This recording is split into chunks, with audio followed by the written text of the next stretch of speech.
नमस्कार, मैं डॉक्टर संदीप शुक्ला और आज हम डिस्कस करने वाले हैं बीएससी सेकेंड ईयर के पेपर फर्स्ट के एक टॉपिक जिसका नाम है बायनॉमियल नॉमेनक्लेचर सिस्टम। और हम ब्रीफ में international code of botanical nomenclature पर भी डिस्कस करेंगे। ये टेक्निकल विषय है और हम कोशिश करेंगे कि एक स्नातक स्तर के स्टूडेंट को बायनॉमियल नॉमेनक्लेचर सिस्टम और international code of botanical nomenclature पे जितनी आवश्यक जानकारी होनी चाहिए वो इस टॉपिक से आपको मिल पाए। तो चलिए शुरुआत करते हैं इन दो प्रश्नों के साथ। पहला है कि नाम क्या है, व्हाट इज नेम, और दूसरा हमारा प्रश्न यह है कि वास्तव में नाम की जरूरत है। शेक्सपियर ने भी कहा है कि नाम में क्या रखा है, पर वास्तव में ऐसा है नहीं, नाम में बहुत कुछ रखा हुआ है। अगर आप कहें कि नाम है क्या, तो आप कह सकते हैं नेम इज अ वर्ड और set of words by which a person और थिंग्स इज नोन, यानी शब्दों का समूह या ऐसा शब्द जिससे हम किसी वस्तु को, किसी व्यक्ति को जानते हैं। दूसरा सवाल यह है कि क्या वास्तव में नाम की जरूरत है? तो नाम की जरूरत बिल्कुल है। आपने देखा है कि सारे इंसानों के, सारे जीवों के, उन वस्तुओं के भी जो जीवित नहीं है उनके भी नाम है। ऐसी सारी वस्तुओं के नाम है जिनकी हमको आवश्यकता है, जिनकी हमको आवश्यकता नहीं है उनके भी नाम है। आपने देखा है कि नदियों के नाम है, पहाड़ों के नाम है, जंगलों के नाम है, यहां तक कि हमसे लाखों करोड़ों प्रकाश वर्ष दूर स्थित खगोलीय पिंडों के भी नाम है। तो इससे लगता है कि नाम की हमको जरूरत है। और मोटे मोटे तौर पर हम देखें तो नाम की हमको दो जगहों पर बहुत ज्यादा जरूरत पड़ती है। एक है कि नाम किसी जीवों को या किसी वस्तुओं को एक पहचान प्रदान करता है, एक आइडेंटिटी देता है। और दूसरा हमको किसी जीव या वस्तुओं के बारे में जानकारी भी प्रदान करता है। आप सोचिए, आप किसी ग्रोसरी के शॉप पे जाएं, किराने की दुकान पर जाएं और आपको एक ऐसी सामग्री लेनी है जिसका कोई नाम नहीं है, तो आप उसको लेने में बहुत परेशानी महसूस करेंगे। तो किसी चीज को आइडेंटिफाई करने में और उसकी जानकारी को लेने में, उसकी जानकारी को किसी और को देने में नाम की आवश्यकता पड़ती है। अब ये नाम है वो दो तरह के हैं। एक वो नाम है जिनको हम पारंपरिक रूप से रखते हैं, कन्वेंशनल नाम है, जिनको हम वर्निकुलर नेम कहते हैं, कॉमन नेम कहते हैं, लोकल नेम कहते हैं। और ये नाम हम अपनी सुविधाओं से रख लेते हैं या वस्तु की विशेषताओं के आधार पर हम रख लेते हैं।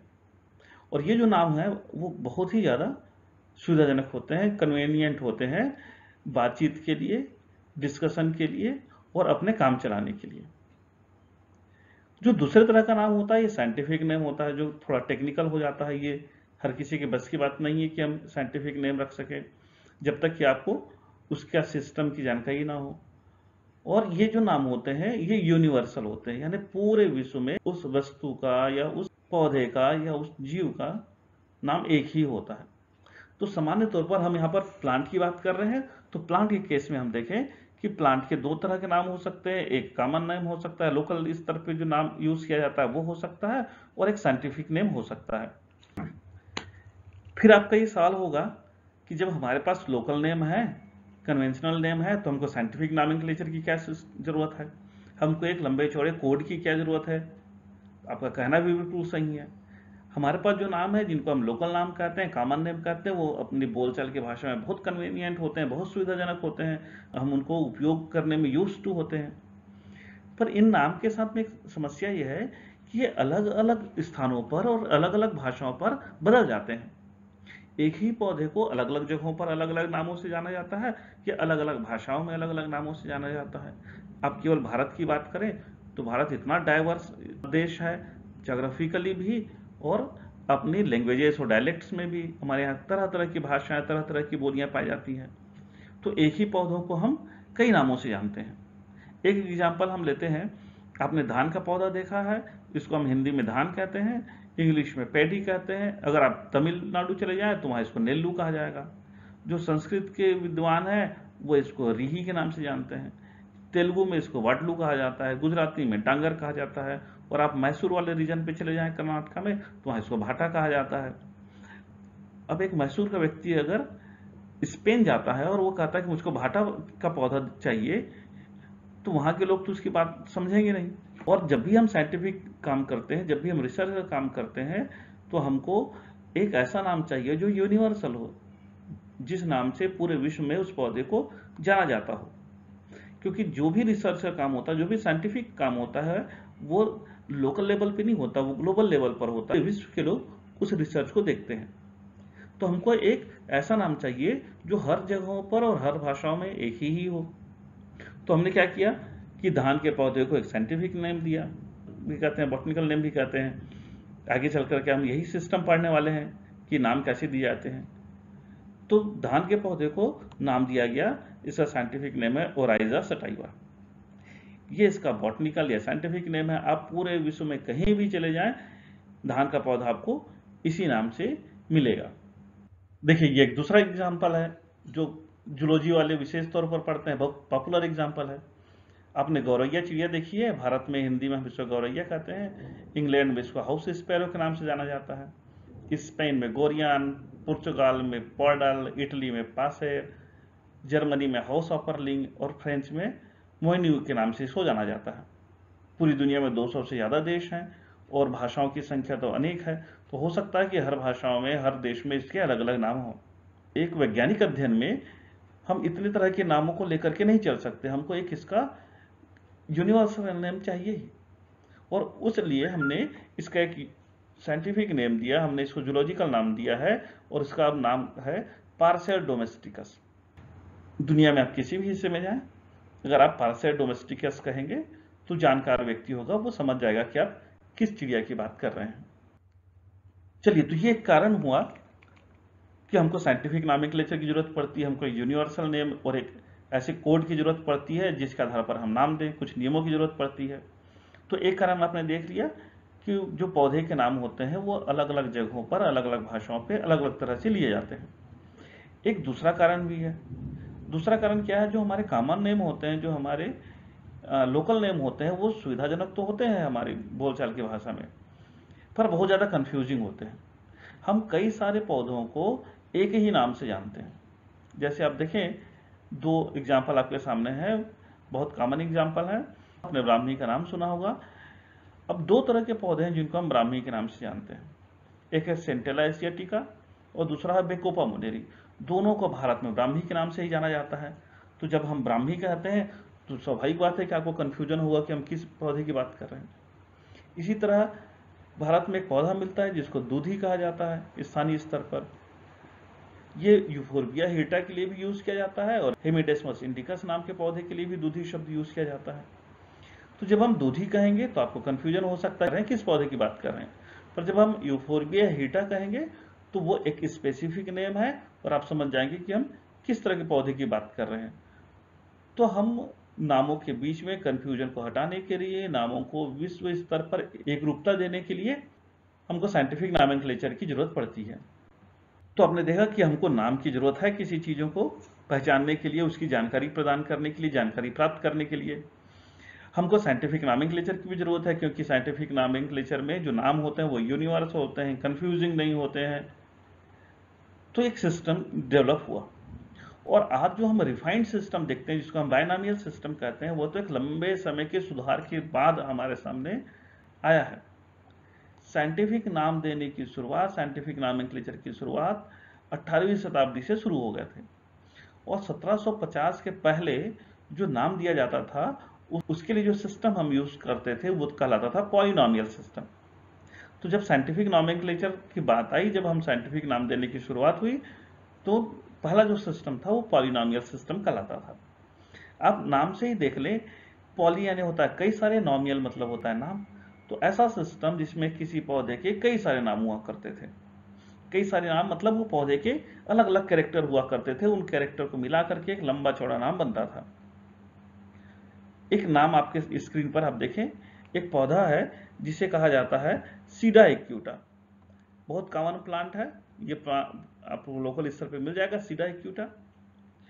इसका पॉलिनॉमियल सिस्टम में नाम होता था, आप देखें लिखा हुआ क्राइसोफिलम, फोलिस, ओवेलिस, सुप्रीम, ग्लेबिरस, पैरेलल, स्ट्रैटिस, सबस्टस, टोमेंटो, सोनेटिडिस। अब ये देखिए इतना लंबा नाम है। एक पौधे का नाम तो हमको याद नहीं होगा, यहाँ तो लाखों पौधे हैं। तो ये जो नामकरण की पद्धति थी ये सुविधाजनक नहीं है। पॉलिनोमियल सिस्टम आप देखें, साउथ पे चले जाएं भारत के, तो अनेक प्रदेशों में पॉलिनोमियल सिस्टम अभी भी चलता है मनुष्यों के नाम रखने के लिए। आपने हमारे एक भूतपूर्व प्रधानमंत्री का नाम सुना हुआ है, एच.डी. देवेगौड़ा साहब, हमारे एक्स प्राइम मिनिस्टर हैं, उनका नाम पॉलिनोमियल सिस्टम जैसा ही है। हरदन हल्ली उनके गांव का नाम, डोड्डे गौड़ा उनके पिता का नाम, और देवे गौड़ा उनका स्वयं का नाम। तो इन नामों से आपको उनके पिता का नाम और गांव का नाम भी पता चलता है। ये उनके कुछ कैरेक्टर हैं जो उनकी आइडेंटिटी तय करते हैं। ऐसे ही पौधे के भी पॉलिनोमियल सिस्टम में नाम हुआ करते थे, लंबे चौड़े नाम होते थे, और ये नाम बहुत ज्यादा लेंदी होते थे। इन नामों के साथ कुछ एडवांटेज भी हैं, डिसएडवांटेज ज्यादा है। एडवांटेज ये है कि इन नामों में पौधे की अधिकांश जानकारी आ जाती थी, तो पौधे को हम पूरी तरह से डिस्क्राइब कर लेते थे। पर ये नाम जो है वो बहुत आसानी से यूज नहीं किए जा सकते, ये बहुत लेंदी हैं, लंबे हैं, और याद करना बहुत ही डिफिकल्ट है। तो धीरे धीरे ये जो पॉलिनोमियल सिस्टम है ये खत्म हो गया। ये जो सिस्टम था नाम देने का वो थोड़ा सा और रिफाइंड हुआ, और फिर हमको मिला एक बायनोमियल नॉमेनक्लेचर सिस्टम। आप देखिए, नाम से ही क्लियर है, बाई यानी होता है दो, नॉमियल मतलब होता है नाम, और नॉमेनक्लेचर का मतलब होता है नाम देने का एक सिस्टम, सिस्टम ऑफ नेमिंग। तो हमारे पास जो नया सिस्टम आया, जो अभी भी हम यूज करते हैं, जो सबसे रिकॉग्नाइज सिस्टम है, वो बायनोमियल नॉमेनक्लेचर सिस्टम है, जिसको कैरोलस लिनियस ने दिया था, और इस सिस्टम को उन्होंने अपनी बुक फिलोसोफिया बॉटनिका में पब्लिश किया था। अब जो बायनोमियल सिस्टम है ये एक बहुत पॉपुलर और एस्टेब्लिश प्रैक्टिस है। इस सिस्टम में होता क्या है कि दो तरह के नाम होते हैं किसी भी पौधे के। इनमें से जो पहला नाम होता है उसे हम कहते हैं जेनेरिक इपिथेट। इपिथेट मतलब वर्ड है। तो पहला जो नाम होता है वो उसके कुल का नाम होता है, इसको हम जेनेरिक इपिथेट कहते हैं। और जो दूसरा नाम होता है वो उसकी स्पेसिफिक इपिथेट कहलाता है, जो उसकी स्पीसीज का नाम होता है, जो उसको एक इंडिविजुअल आइडेंटिटी देता है। तो दो तरह के नाम को मिला करके हम किसी पौधे का नामकरण करते हैं। एक जेनेरिक नाम होगा और एक स्पेसिफिक नेम होगा। अब ये नाम कैसे होते हैं देखिए, एक नेम होता है उसके कुल का नाम होता है, यानी उस कुल में जितने पौधे होंगे उनका एक ही नाम होगा। और जो दूसरा नाम होता है उसके पीछे, जिसको हम स्पेसिफिक नेम कहते हैं, वो उसके खुद का नाम होता है, जो उसको इंडिविजुअल आइडेंटिटी देता है। अब आप इसको ऐसा समझ लीजिए, मेरा नाम संदीप शुक्ला है, तो संदीप मेरा एक स्पेसिफिक नेम है। जो संदीप जब आप कहेंगे तो लोग समझ जाएंगे हम किसके बारे में बात कर रहे हैं। और जो शुक्ला है वो मेरा जेनरिक नेम है, मेरे कुल का नाम है। तो मेरे कुल में मेरे जितने भी लोग हैं, मेरे भाई हैं, मेरी बहनें हैं, मेरे पिताजी हैं, सबके नाम के पीछे शुक्ला लगा हुआ है।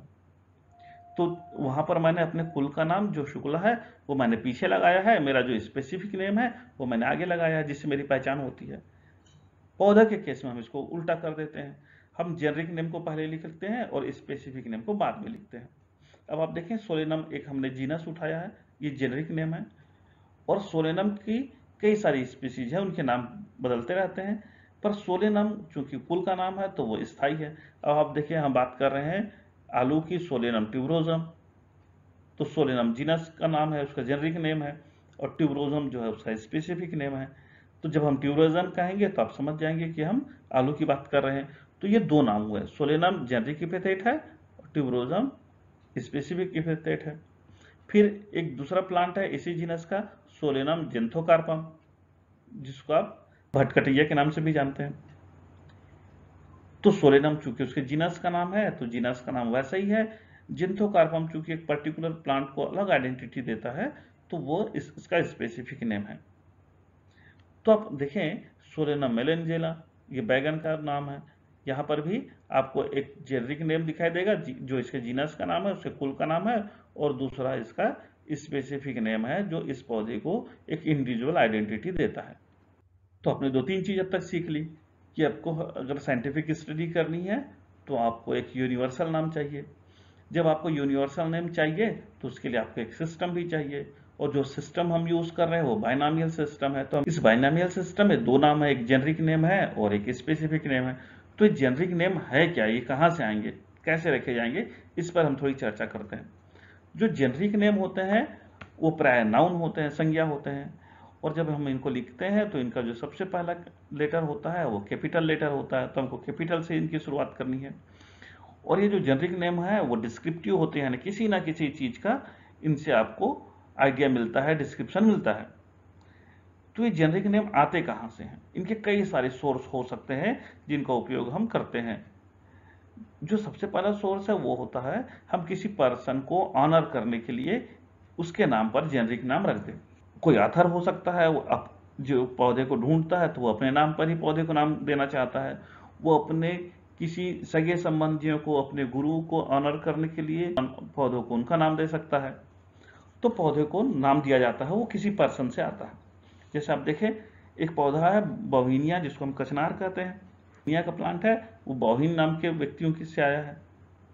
आपने बिग्नोनिया का प्लांट देखा है, ये एबे बिग्नोन के नाम से लिया गया है। निकोटियाना जीन निकोट के नाम को ऑनर करने के लिए दिया गया है। और एक जीनस होता है हुकेरा, ये हुकर के नाम से लिया गया है।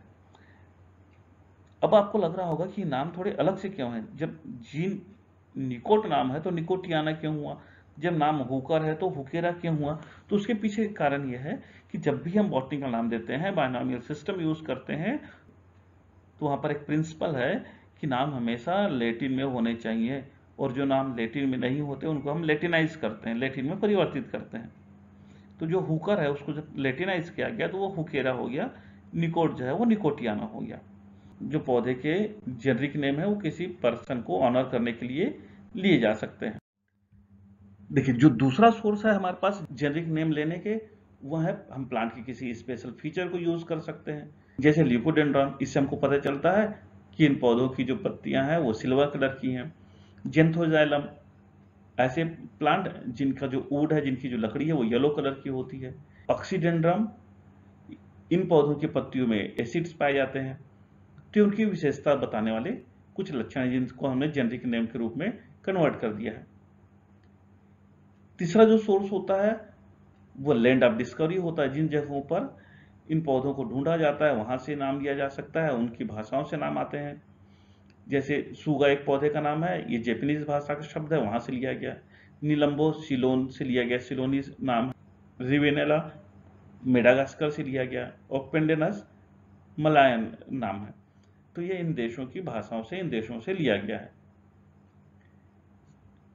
फिर चौथा जो सोर्स है वो थोड़ा फैंसी होता है या मैथोलॉजिकल होता है या पोएटिक भी होता है कई बार।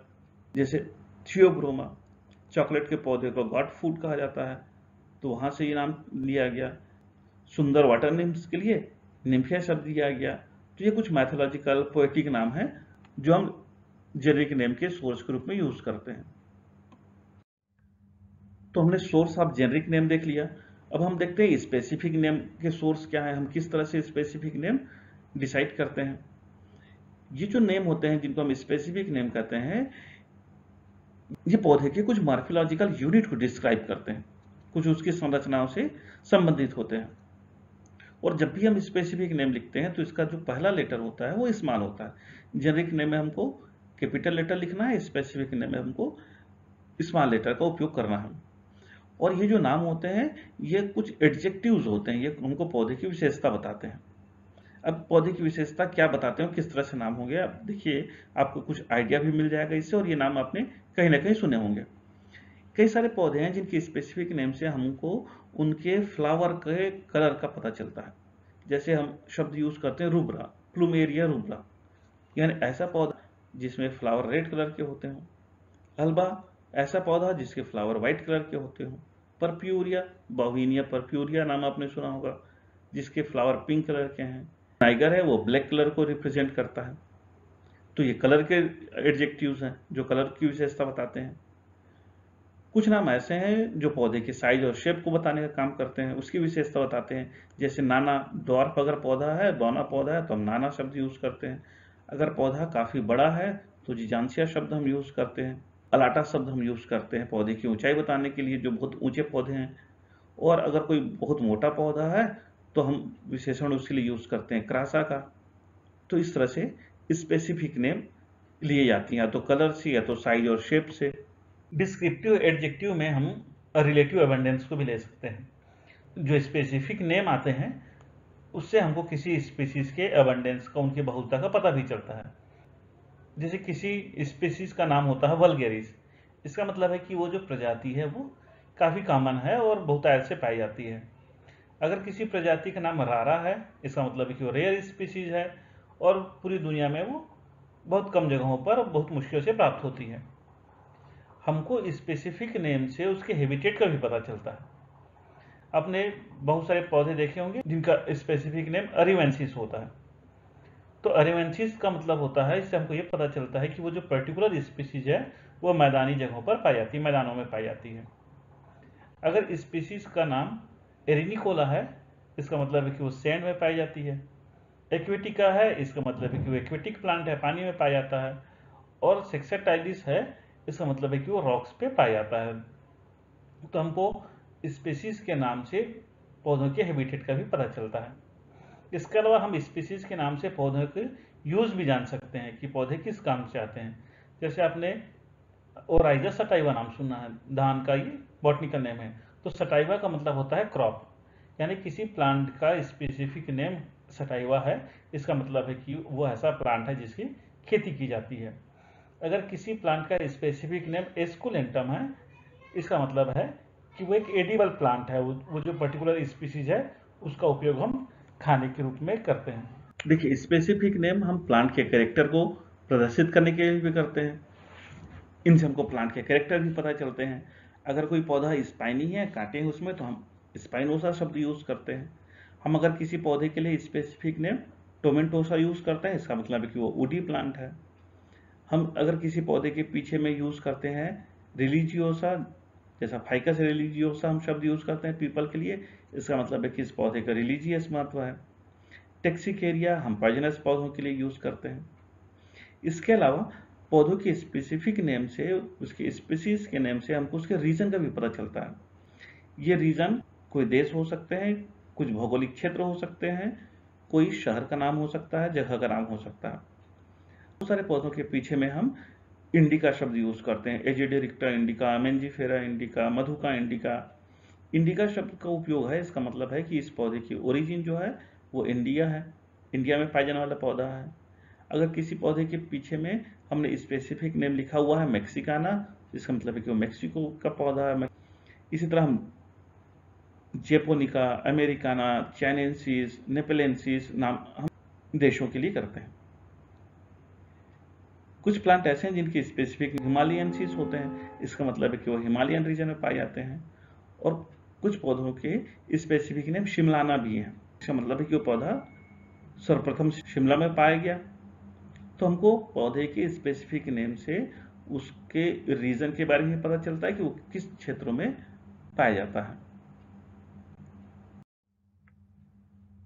देखिए, ये दूसरा सोर्स है स्पेसिफिक नाम का। पहला सोर्स आपने देखा वो पौधों के कैरेक्टर्स, पौधों के कलर्स, पौधों के पाए जाने के क्षेत्र के आधार पर होता है।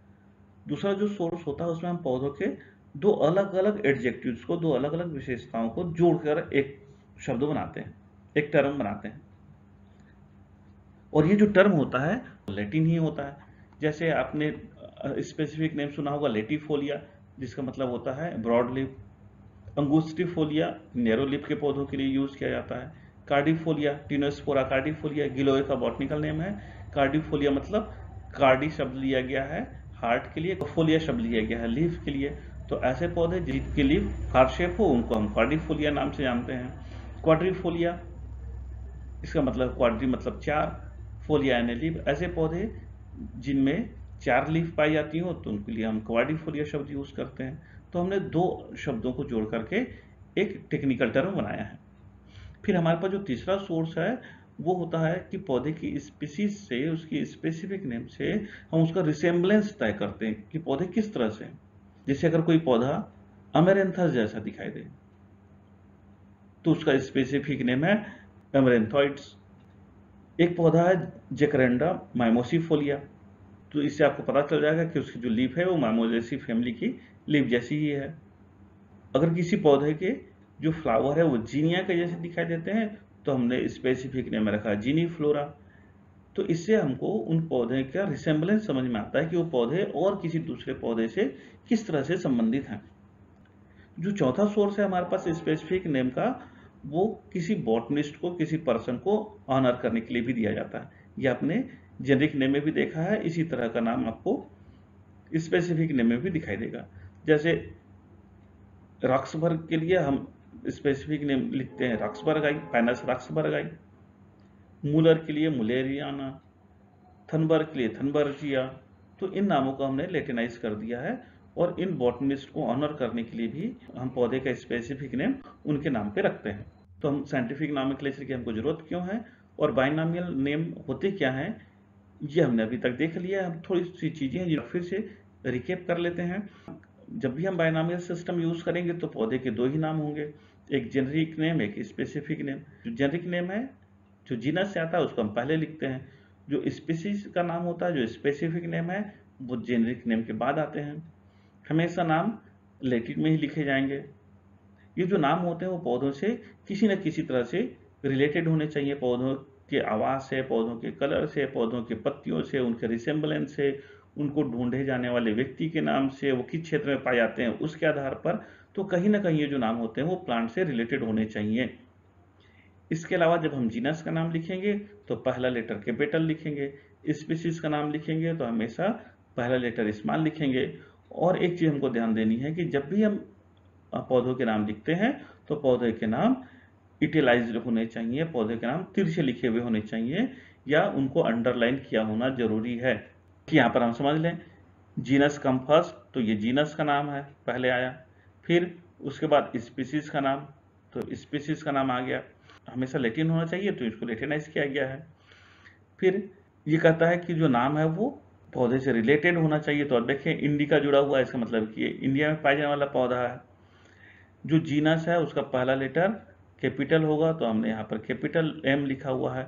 स्पीसीज का पहला लेटर स्मॉल होगा तो हमने स्मॉल आई लिखा हुआ है यहाँ पर। और इनको इटैलाइज्ड होना चाहिए, इटैलिक होना चाहिए, तो हमने इनको इटैलिक में लिखा हुआ तिरछा कर दिया हुआ है, या आप इनको चाहे तो अंडरलाइन भी कर सकते हैं, वो भी सही होगा। तो चूंकि आपने बायनॉमियल सिस्टम पढ़ लिया कि किस तरह से हम नाम लिखते हैं, दो नामों का हम उपयोग करते हैं, जेनरिक और स्पेसिफिक नेम का, तो इस सिस्टम के एडवांटेजेस क्या क्या है ये भी हम देख लें। एडवांटेज ये है कि नाम यूनिवर्सल है और डेफिनेट और प्रिसाइज होते हैं, पौधे के लिए स्पेसिफिक होते हैं, निश्चित होते हैं, और उससे हमको कई सारी जानकारियां प्राप्त होती है। ये नाम चूंकि लैटिन में लिखे जाते हैं इसलिए ये वर्ल्ड वाइड एक्सेप्टेड होते हैं। हर देशों में हर तरह की भाषा बोले जाने वाले लोग इन नामों को आसानी से एक्सेप्ट कर लेते हैं, क्योंकि जो लैटिन है वो डेड लैंग्वेज है, किसी देश में बोली नहीं जाती, इसलिए ये विवादास्पद भाषा नहीं है, तो हर कोई इसको आसानी से एक्सेप्ट कर लेता है। जो नाम होते हैं वो बहुत ज़्यादा इंडिपेंडेंट होते हैं और डिस्क्रिप्टिव होते हैं, उसमें आपको बहुत सारी जानकारियाँ मिलती हैं। और बायनॉमियल सिस्टम के द्वारा हम पौधों को उनकी जो सिस्टमेटिक रिलेशनशिप होती है, जो टेक्सोनॉमिक रिलेशनशिप होती है, उनके आधार पर आसानी से अरेंज कर सकते हैं, क्लासिफाइड आसानी से आप कर सकते हैं। तो जब बायनॉमियल सिस्टम को पूरी तरह से स्वीकार कर लिया गया तो इसी नॉमेनक्लेचर सिस्टम के आधार पर 5 तरह के कोड तैयार किए गए हैं अलग अलग तरह के जीवों को नाम देने के लिए। इनमें जो सबसे पहला कोड है वो है international code of botanical nomenclature, जिसके द्वारा हम पौधों का नामकरण करते हैं। इसको हम ICBN कहते हैं और आजकल इसको ICN के नाम से जाना जाता है। जो दूसरा कोड है वह international code of zoological nomenclature ICZN, इसके द्वारा हम एनिमल्स का नामकरण करते हैं। फिर तीसरा कोड है international code of bacteriological nomenclature, इससे हम बैक्टीरिया का नामकरण करते हैं। International code of viral nomenclature, virus के नामकरण के लिए हम ये सिस्टम यूज करते हैं। और पांचवा जो कोड है वह international code of nomenclature of cultivated plants. जो कल्टीवेटेड प्लांट्स हैं, जो हाइब्रिड प्लांट्स हैं, उनके नामकरण करने के लिए हमने एक नए तरह का कोड तैयार किया है। तो ये 5 जो कोड हैं, इनके द्वारा जितने भी जीव हैं पृथ्वी पर सबका नामकरण होता है और हम बायनॉमियल सिस्टम ही यूज करते हैं। हमने अभी देखा कि 5 तरह के इंटरनेशनल कोड हैं जिनके द्वारा हम विभिन्न तरह के पौधों को, जीवों को नाम देते हैं। हमको जो कोड डिस्कस करना है वह है international code of botanical nomenclature, जो हमारे सिलेबस में है, और ये एक बहुत बड़ा कोड है, बहुत विस्तृत कोड है। तो हम इस कोड के बारे में सारी जानकारी तो प्राप्त नहीं कर सकते, हम इस कोड के बारे में मोटे मोटे तौर पर जानकारी प्राप्त करेंगे। 2011 से ICBN को हम ICN के नाम से जानते हैं। इसका मतलब होता है international code of nomenclature for algae fungi and plants.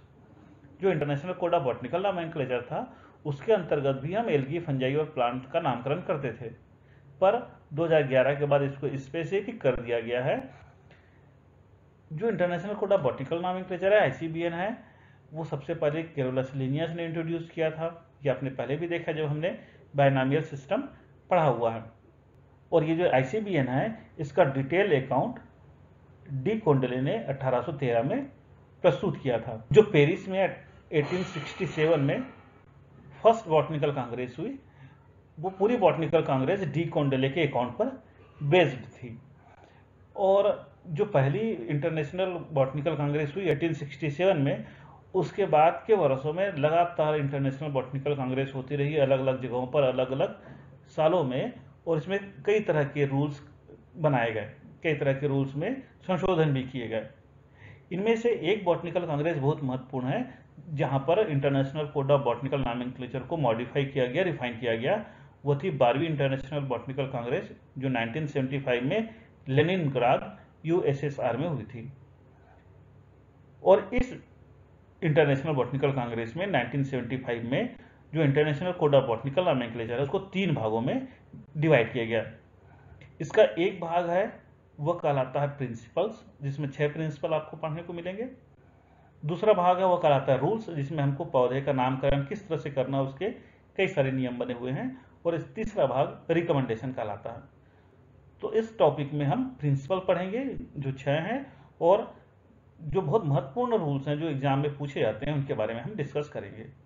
तो चलिए हम international code of botanical nomenclature के जो प्रिंसिपल हैं उनकी चर्चा कर लेते हैं कि ये कौन कौन से हैं। ये प्रिंसिपल बहुत महत्वपूर्ण है, पूरे कोड के जितने भी रूल्स हैं वो सारे इसी प्रिंसिपल पर डिपेंडेंट हैं, तो इनको हमको अच्छे से समझना है। जो 6 प्रिंसिपल है उनमें सबसे पहला प्रिंसिपल है कि जो बॉटनिकल नेम है वो जूलॉजिकल नेम से इंडिपेंडेंट होंगे, यानी बिल्कुल फ्री होंगे। जूलॉजिकल नॉमेनक्लेचर के लिए एक अलग से सिस्टम बना हुआ है international code for zoological nomenclature का, वो उसके आधार पर नॉमेनक्लेचर करते हैं। हमारा जो नॉमेनक्लेचर होगा पौधों का वो बिल्कुल उससे इंडिपेंडेंट होगा, अलग होगा। ऐसा हो सकता है कि कुछ पौधों के नाम किसी एनिमल के नाम से मिलते जुलते हो सकते हैं, पर उनको देने का जो सिस्टम होगा वो बिल्कुल डिफरेंट होगा। और आपने देखा है कि जो जूलॉजिकल नॉमेनक्लेचर है उसमें जो टॉटोनिम्स हैं वो वैलिड होते हैं। टॉटोनिम्स का मतलब होता है जिसमें जेनेरिक नेम और स्पेसिफिक नेम एक ही हो, जैसे नाजा नाजा, रेटस रेटस, इस तरह के जो नाम है जूलॉजिकल नॉमेनक्लेचर में वैलिड है। पर बॉटनिकल नॉमेनक्लेचर में ये वैलिड नहीं है। किसी प्लांट का नाम लेमिनेरिया लेमिनेरिया नहीं हो सकता, किसी प्लांट का नाम फ्यूनेरिया फ्यूनेरिया नहीं हो सकता है। बॉटनी में ये कंडीशन है कि जेनेरिक नेम और स्पेसिफिक नेम दोनों अलग अलग होने चाहिए। तो इस तरह से बॉटनिकल नॉमेनक्लेचर और जूलॉजिकल नॉमेनक्लेचर में कुछ बेसिक डिफरेंसेस हैं और ये दोनों एक दूसरे से बिल्कुल स्वतंत्र हैं। जो दूसरा प्रिंसिपल है वो प्रिंसिपल कहता है कि जब भी हम किसी टेक्सोनोमिक ग्रुप का नामकरण करेंगे, उसको नाम देंगे, तो वह नॉमेनक्लेचर टाइप पर बेस्ड होना ही चाहिए। नॉमेनक्लेचर टाइप क्या है? टाइप का मतलब है स्पेसिमेन, सैंपल। तो जो भी नाम होगा पौधे का उसके लिए एक स्पेसिमेन होना जरूरी है, एक टाइप होना जरूरी है जिसके आधार पर नॉमेनक्लेचर होता है। इसे हम नॉमेनक्लेचर टाइप कहते हैं। जो तीसरा प्रिंसिपल है वह कहता है कि जो भी नामकरण होगा पौधे का वो based upon the priority of publication होगा। और सिर्फ पब्लिकेशन नहीं, इसको हम इफेक्टिव पब्लिकेशन कहें तो ज्यादा अच्छा होगा। तो अगर पौधे के एक से ज्यादा नाम दिए जाते हैं, अलग अलग समय पर दिए जाते हैं, तो वह नाम वैलिड होगा जो सबसे पहले प्रकाशित होता है, वैलिड प्रकाशित होता है। वैलिड प्रकाशन का मतलब होता है कि किसी रेप्यूटेड जर्नल में, किसी पत्रिकाओं में इनको हम पब्लिश करवाते हैं। तो जो नाम पहले दिया गया, जो टेक्निकली सही है और वैलिड पब्लिकेशन हुआ है, वही मान्य होगा। अब हम इसको ऐसा समझ लें कि किसी पौधे को 2019 में भारत के वैज्ञानिक एक नाम देते हैं और उसी पौधे को अमेरिका के वैज्ञानिक 2020 में कोई दूसरा नाम देते हैं। दोनों international code of botanical nomenclature को फॉलो करते हैं, पर एक नाम दिया गया है 2019 में, एक नाम दिया गया है 2020 में। तो 2019 वाला जो नाम है वह वैलिड हुआ क्योंकि वह पहले प्रकाशित हुआ है। जो चौथा प्रिंसिपल है वो यह कहता है कि पौधों का या उसके जो भी टेक्सोनॉमिक ग्रुप होते हैं, चाहे वो स्पीसीज का नाम हो, चाहे जीनस का नाम हो, चाहे फैमिली का नाम हो, तो टेक्सोनॉमिक ग्रुप का केवल एक ही करेक्ट नेम होगा। एक पौधे के एक से ज्यादा करेक्ट नेम नहीं हो सकते हैं, तो एक ही करेक्ट नेम होगा। ये चौथा प्रिंसिपल है। पांचवा प्रिंसिपल ये कहता है कि जो भी नाम होंगे पौधे के टेक्सोनॉमिक ग्रुप के, वो लैटिन में ही होंगे, यानी उनको लैटिन में दिया जाएगा। अगर वो टर्म किसी दूसरी लैंग्वेज का है तो उसको लैटिनाइज किया जाएगा।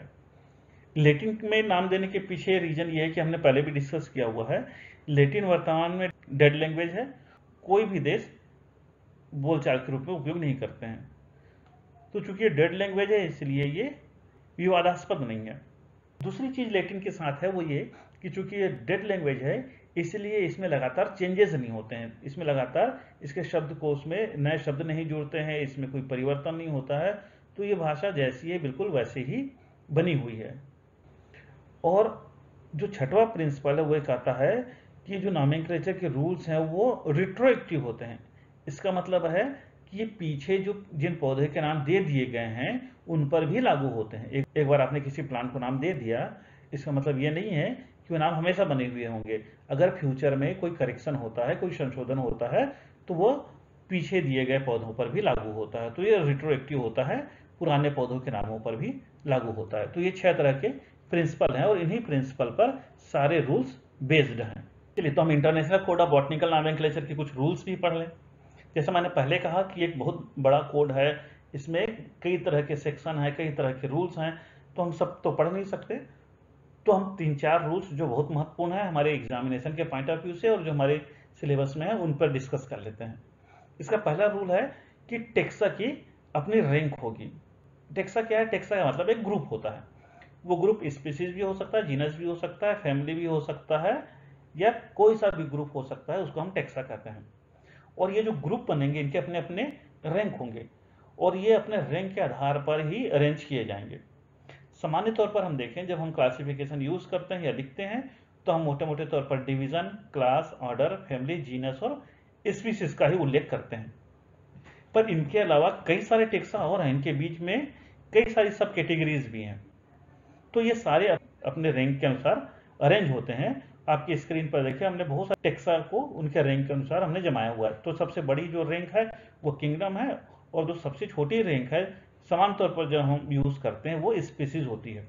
स्पीसीज से नीचे और रैंक है सब स्पीसीज, वेराइटी, सब वेराइटी, पर हम सामान्य तौर पर स्पीसीज तक उपयोग में लाते हैं। और जब भी हम इन रैंक को अरेंज करेंगे, इनके नाम लिखने के लिए international code of botanical nomenclature में एक व्यवस्था दी है कि जब भी हम किसी डिवीजन का नाम लिखेंगे तो उसके पीछे हमको फाइटा सफिक्स लगाना है।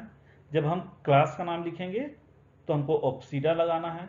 जब हम ऑर्डर का नाम लिखेंगे तो उसके पीछे में एल्स सफिक्स आपको हमेशा लगाना है, ALES, एल्स आपको लगाना पड़ता है। जब हम किसी फैमिली का नाम लिखते हैं तो हम AC सफिक्स का उपयोग करते हैं। तो इस तरह से जो दूसरी कैटेगरीज हैं, दूसरे टेक्सोनॉमिक रैंक्स हैं, उनके पीछे भी हम अलग अलग तरह के सफिक्स का उपयोग करते हैं। जो हमारी काम की चीजें हैं वो आपको ध्यान रखना है कि हमको डिवीजन ध्यान रखना है कि इनके पीछे हम फाइटा शब्द यूज करेंगे, क्लास के पीछे ऑप्सीडा, ऑर्डर के पीछे एल्स और फैमिली के पीछे AC, ये सफिक्स हमको यूज करना है। तो रैंक ऑफ टेक्सा में हमको इतनी चीजों का ध्यान रखना है। जो दूसरा रूल है जो अक्सर एग्जाम में पूछा जाता है वो है नेम ऑफ फैमिलीज का। इसके पहले आपने देखा है कि जब भी हम फैमिली के नाम लिखते हैं तो उसके पीछे आपको AC सफिक्स लगाना पड़ता है। पर 8 ऐसी फैमिली है प्लांट किंगडम में जिनके नाम के पीछे में AC नहीं आता है, जैसे क्रूसीफेरी, कंपोजिटी, ग्रेमिनी, लेबिएटी, पामी, अम्बेलीफेरी, गटीफेरी और लेग्यूमिनेसी, इनके पीछे में AC नहीं आता है। पर ये जो इनके पुराने नाम हैं ये टेक्निकली वैलिड तो नहीं है, international code of botanical nomenclature के अनुसार ये वैलिड तो नहीं है, पर चूंकि लंबे समय से प्रचलन में है इसलिए हमने इन नामों को इसी तरह से ले लिया है। हम क्रूसीफेरी, कंपोजिटी, ग्रेमिनी फैमिली के नाम यूज करते हैं इसी तरह से, और ये प्रचलन में है तो हमने इनको मान्यता दे दी है। पर उसके अलावा इनके टेक्निकली सही नाम नए दिए गए हैं international code of botanical nomenclature का उपयोग करते हुए, जिनके पीछे में AC सफिक्स लगाया गया है। तो अब जो क्रूसीफेरी है उसे कहा जाता है ब्रेसिक AC, कंपोजिटी का नाम हो गया है एस्टर AC, ग्रेमिनी का पोएसी, लेविएटी का लेमी AC, पामी का नाम हो गया है अरेकेसी, अम्बेलिफेरी का एपिएसी, गट्टीफेरी को कहा जाने लग गया है क्लूसिएसी, और लेग्यूमिनेसी जो फैमिली थी वो अब फेबेसी हो गई है। इसके अलावा जो तीसरा रूल है वो टाइपिफिकेशन का है। टाइपिफिकेशन थोड़ा कंफ्यूजिंग है, अक्सर लोगों को इस पे कंफ्यूजन होता है समझने में। टाइपिफिकेशन क्या है? टाइपिक का मतलब होता है स्पेसिमेन, हर्बेरियम, और 6 तरह के टाइप हैं जिनके बारे में जानकारी आपको होनी चाहिए। इन सारे टाइप के बीच में बहुत माइनर डिफरेंस है, बहुत बारीक सा अंतर है, इसलिए कई बार हम इनको समझने में भूल कर जाते हैं, गलती कर जाते हैं। तो हम ये 6 तरह के टाइप हैं, 6 तरह की स्पेसिमेन है, सिंपल है, और हम इनको आसान शब्दों में समझने की कोशिश करेंगे। देखिए, जो सबसे पहला और जो सबसे महत्वपूर्ण टाइप है, स्पेसिमेन है, वो कहलाता है होलोटाइप। ये ओरिजिनल स्पेसिमेन है, ये नॉमेनक्लेचर टाइप है। इसी के आधार पर किसी प्लांट को नाम दिया जाता है, इसी के आधार पर प्लांट का डिस्क्रिप्शन होता है। तो होलोटाइप क्या है? अगर कोई आथर है, कोई वर्कर है, और वो जाता है, उसको कोई नया प्लांट मिलता है और उस प्लांट को ला करके वो सैंपल कलेक्ट करके लाता है और उसका टाइप बनाता है, उसका हर्बेरियम बना लेता है, और उसी के आधार पर अगर वो उसका डिस्क्रिप्शन करता है, उसी के आधार पर वो international code of botanical nomenclature का यूज करते हुए उसे नाम देता है, तो उसको हम होलोटाइप कहते हैं। जो दूसरा टाइप है, दूसरा जो स्पेसिमेन है, इसे हम कहते हैं आइसोटाइप। आइसो मतलब होता है सेम, यानी ऐसा टाइप जो होलोटाइप का सेम हो, इसलिए कई बार हम इसको डुप्लीकेट स्पेसिमेन भी कहते हैं। आइसोटाइप क्या है? अगर कोई ऑथर फील्ड से सैंपल कलेक्ट करके लाता है और वो एक को होलोटाइप बनाता है जिसके आधार पर वो डिस्क्रिप्शन देता है, और दूसरे को वो प्रिजर्व करके रख लेता है, स्पेसिमेन बना करके रख लेता है, तो उसे हम आइसोटाइप कहेंगे। ये आइसोटाइप का उपयोग वो फ्यूचर में जरूरत पड़ने पर कर सकता है। जो तीसरे तरह का टाइप है, इसे हम कहते हैं लेक्टोटाइप। लेक्टो से आपको ध्यान रखना है, लेक्टो का शब्द हम यूज करते हैं दूध के लिए। तो ये टाइप ऐसा है जिसका होलोटाइप से दूध का संबंध है, आप कह सकते हैं। जैसे हमारे बीच में दूध का या खून का रिश्ता होता है, उसी तरह से लेक्टोटाइप का होलोटाइप से दूध का या खून का रिश्ता होता है। आप इस तरह से इसको समझ के रखिए। लेक्टोटाइप क्या है? जब आपका होलोटाइप मिसिंग हो, लॉस्ट हो जाए, डिस्ट्रॉय हो जाए, किसी कारण से जल जाए, गुम जाए, फट जाए, तो ऑथर उसी ओरिजिनल प्लांट से जिससे उसने होलोटाइप कलेक्ट किया था, उसी प्लांट से वो सैंपल कलेक्ट करता है और ला करके स्पेसिमेन बनाता है, हर्बेरियम बनाता है, तो इसे हम लेक्टोटाइप कहेंगे। पहले बनाया गया वो होलोटाइप था जो ओरिजिनल है, बाद में जब ओरिजिनल स्पेसिमेन गुम गया, नष्ट हो गया, होलोटाइप नष्ट हो गया, तो सेम प्लांट से हमने एक नया सैंपल कलेक्ट किया और उसको हमने स्पेसिमेन बना लिया, हर्बेरियम बना लिया, तो वो लेक्टोटाइप हो गया। तो 3 तरह के टाइप आपने समझ लिए। होलोटाइप ओरिजिनल है, आइसोटाइप उसका डुप्लीकेट है जो उसी समय आथर के द्वारा बनाया जाता है, लेक्टोटाइप जब होलोटाइप घूम जाए तो आथर उसी ओरिजिनल प्लांट से सैंपल कलेक्ट करके बनाता है। अब जो चौथा तरह का टाइप है, इसको हम कहते हैं नियो टाइप। नियो मतलब होता है नया। अगर आपके पास किसी भी तरह के टाइप नहीं है जो ऊपर लिखे हुए हैं, आपके पास होलोटाइप नहीं है, आपके पास आइसोटाइप नहीं है, आपके पास लेक्टोटाइप नहीं है, ये सारे नष्ट हो गए हैं, गुम गए हैं, तो जब आप नया टाइप बनाएंगे तो वो नियो टाइप होगा। और नियो टाइप जरूरी नहीं है ओरिजिनल प्लांट से ही हो, नियो टाइप उसी स्पीसीज के किसी दूसरे प्लांट से भी कलेक्ट किया जा सकता है, बिल्कुल नया स्पेसिमेन होगा ये। फिर पांचवें तरह का जो टाइप है ये कहलाता है सीन टाइप। सीन शब्द हम यूज करते हैं संयुक्त के लिए। तो सीन टाइप का मतलब होता है जब आथर एक ही प्लांट से 2 या उससे ज्यादा हर्बेरियम शीट तैयार करे, ज्यादा टाइप बनाए, और अभी तक उसने होलोटाइप को डेजिग्नेट नहीं किया है इनमें से कौन सा होलोटाइप होगा। तो अगर आथर 3, 4, 5 टाइप बनाता है, स्पेसिमेन बनाता है, तो वो सारे सीन टाइप होते हैं एक दूसरे के। उनमें से एक जिसके आधार पर डिस्क्रिप्शन होगा, जिसके आधार पर नॉमेनक्लेचर होगा, वो होलोटाइप हो जाएगा। कई बार ऐसा भी होता है कि होलोटाइप डिस्ट्रॉय हो जाए, होलोटाइप लॉस्ट हो जाए, तो उसी स्पीसीज के कई सारे पौधों से अलग अलग स्पेसिमेन तैयार किए जाते हैं, इन सबको हम सीन टाइप कहते हैं। तो सीन टाइप में स्पेसिमेन कई सारे होंगे। और जो आखिरी टाइप है, आखिरी जो स्पेसिमेन है, इसे हम पैराटाइप कहते हैं। पैराटाइप होलोटाइप को छोड़कर बाकी जितने भी टाइप हैं सबको हम पैराटाइप कहते हैं। यानी आपने ऊपर 5 टाइप पढ़े हैं, होलोटाइप, आइसोटाइप, इलेक्ट्रोटाइप, नियोटाइप और सिनटाइप। इनमें से अगर आप होलोटाइप को हटा दें तो बाकी सारे पैराटाइप होते हैं। चलिए, और जो चौथा रूल है जो हम डिस्कस करेंगे, ये आखिरी रूल है हमारे आज के टॉपिक का, यह है ऑथर साइटेशन। यानी जब भी प्लांट को साइंटिफिक नाम देंगे, बॉटनिकल नाम देंगे, तो उस पौधे के नाम के साथ उसके ऑथर का नाम भी लिखा जाता है, जिसे हम ऑथर साइटेशन कहते हैं। तो हर पौधे के नाम के पीछे उस पौधे का नामकरण वाले साइंटिस्ट का नाम लिखा जाता है।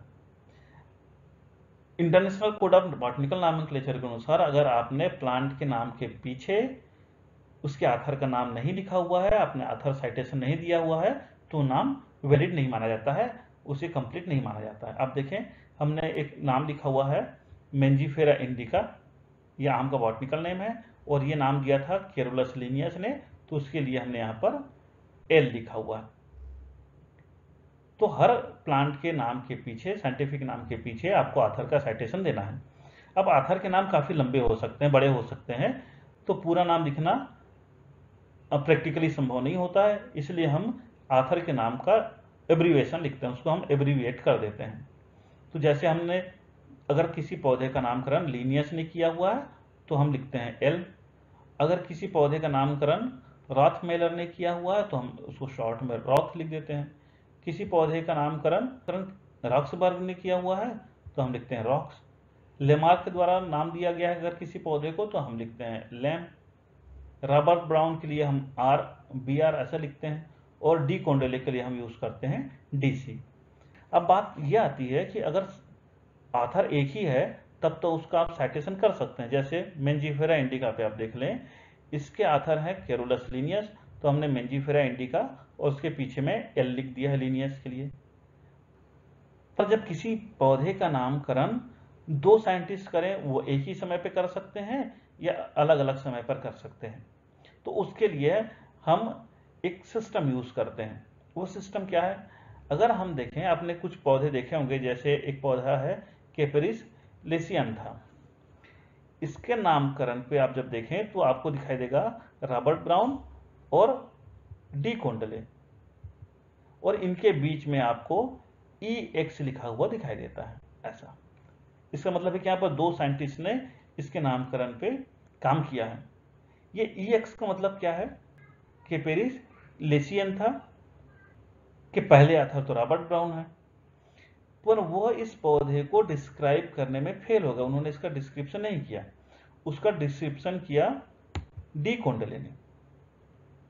तो हमने क्या किया है कि रॉबर्ट ब्राउन का नाम लिखा पहले, बीच में लिखा हमने EX, इसका मतलब है कि एक्सप्लेन्ड बाई डी कोंडले। तो हमको क्या समझ में आ रहा है? कैपरिस लेसियंथा जो प्लांट है उसके फर्स्ट ऑथर है रॉबर्ट ब्राउन, और उसका एक्सप्लेनेशन दिया था डी कोंडले ने, तो हमने बीच में EX लिखा है।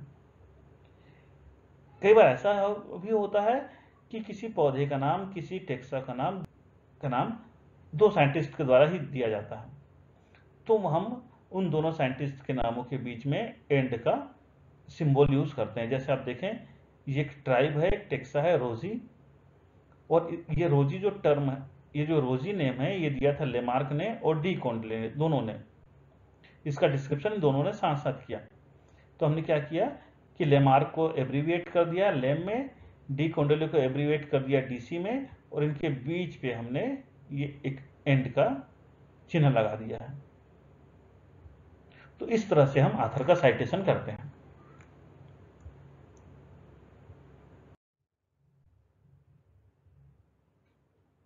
तो मुझको लगता है कि हमने आज जो बायनॉमियल नॉमेनक्लेचर सिस्टम पढ़ा, जो हमने बहुत ब्रीफ में international code of botanical nomenclature पढ़ा, उसके कॉन्सेप्ट आपको समझ में आए होंगे,